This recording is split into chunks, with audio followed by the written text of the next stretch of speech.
छत्तीसगढ़ में आयकर विभाग की बड़ी कार्रवाई सामने आई है। आईटी की टीम ने सुबह पूर्व मंत्री अमरजीत भगत के अंबिकापुर और रायपुर के ठिकानों पर दबिश दी है। आईटी की टीम में 10 से ज्यादा अधिकारी शामिल हैं। इसके साथ ही रायपुर, भिलाई, दुर्ग और राजनांदगांव में भी आईटी की दबिश जारी है, जहां बिल्डर और कारोबारियों के अलग अलग ठिकानों पर दबिश दी गई है। इनमें से कई पूर्व मंत्री भगत के करीबी माने जा रहे हैं। आयकर की टीम ने भिलाई में अजय चौहान के इंपीरियर अपार्टमेंट में छापा मारा है। वहीं रायपुर में लॉ विस्ता के साथ एमएलए कॉलोनी में भी आयकर की टीम दबिश दे रही है। रायपुर में राजू अरोड़ा, अमर हुरा, कैलाश बजाज, टीटू छावड़ा के ठिकानों पर छापा मारा गया है। अमरजीत भगत का नाम कोयला घोटाले के आरोपियों में भी शामिल है। बीते 17 जनवरी को ईडी ने मामले में एफआईआर दर्ज कराई थी। अमरजीत भगत का नाम चावल घोटाले और कस्टम मिलिंग घोटाले में भी उछला था। अब इस मामले में सियासत भी तेज हो गई है।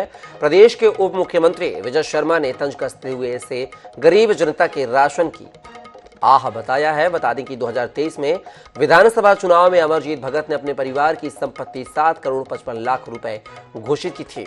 मामले में पूर्व मंत्री अमरजीत भगत ने कहा है कि मेरा नाम लोकसभा चुनाव के दावेदारों में है, इसलिए उन्हें परेशान करने के लिए यह कार्रवाई हो रही है।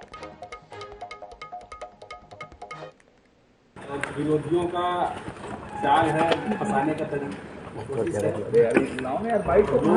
लोकसभा चुनाव में के लिए सर्वे में मेरा नाम आ गया है कि जीतने वाले कैंडिडेट है, इसलिए इस प्रकार का षड्यंत्र करते हैं।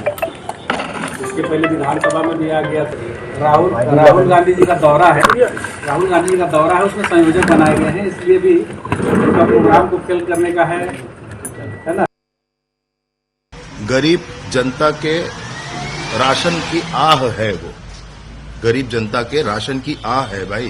प्रतिशोध तो जनता ने लिया था, सरकार तो उसमें कुछ नहीं कर रही है।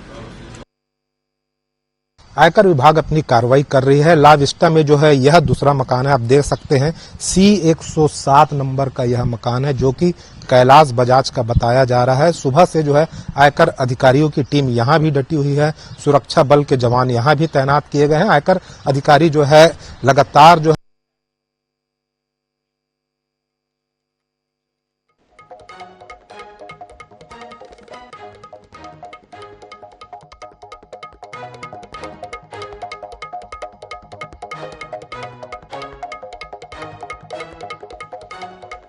छत्तीसगढ़ में लोकसभा चुनाव के पहले एक बार फिर आईटी ने दबिश दी है। पूर्व मंत्री अमरजीत भगत के निवास पर छापा पड़ा, उनके करीबियों के यहाँ भी छापा पड़ा। कांग्रेस के राष्ट्रीय सचिव विकास उपाध्याय इस वक्त हमारे साथ हैं, उनसे जानते हैं ये जो कार्रवाई हो रही तमाम, चाहे छत्तीसगढ़ में हो या अन्य स्थानों पे, कैसे देखते हैं इसको? भारतीय जनता पार्टी दबाव की राजनीति कर रही है।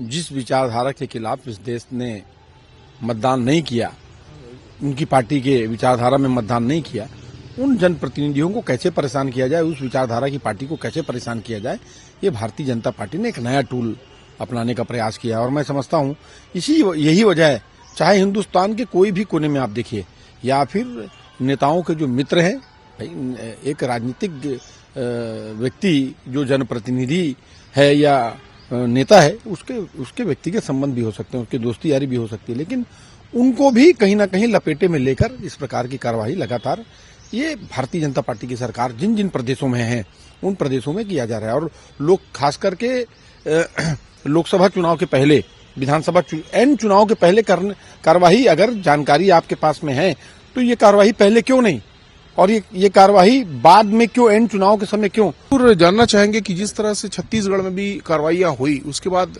डीएमएफ घोटाला हो, चाहे खनिज घोटाला हो या अब राशन घोटाले की बात हो, पहले एफआईआर की गई, उसके बाद कार्रवाई, तो क्या ये घोटाले हुए थे और उसके बाद कार्रवाई हो रही, तो ये सामान्य प्रक्रिया नहीं है?